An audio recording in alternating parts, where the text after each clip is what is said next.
Hello everyone and welcome back to the section on series data structure of the pandas.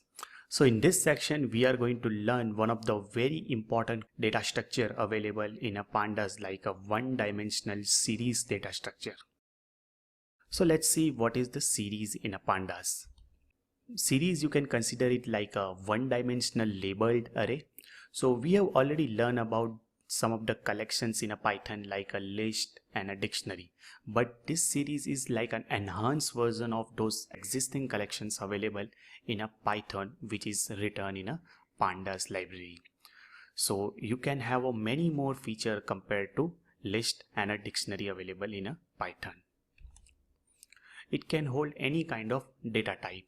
You can consider this series as one of the columns available in a Microsoft Excel workbook. So every single value of this particular series you can just reference with one number or some one string, or at least by one value or one object you can reference it. That's why it is called as a one-dimensional labeled array.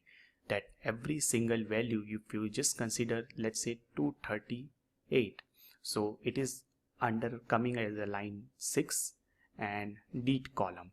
But this is the tabular way of structuring. So when we learn about the data frame kind of concept, then we require two numbers, or I would say two different objects to reference one particular value inside the data frame.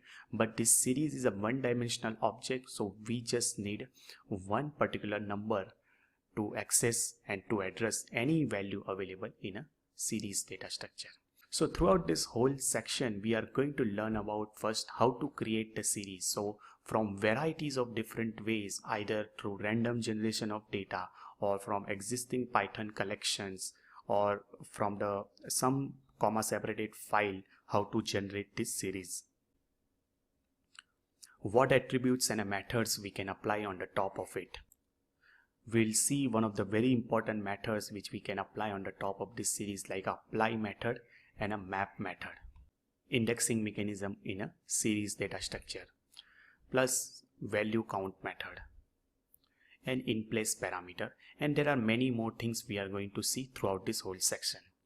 Okay, so that is what the basic introduction behind what this series data structure is.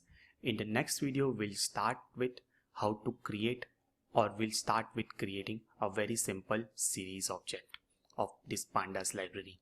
Okay, so that is all about this video. See you into next video.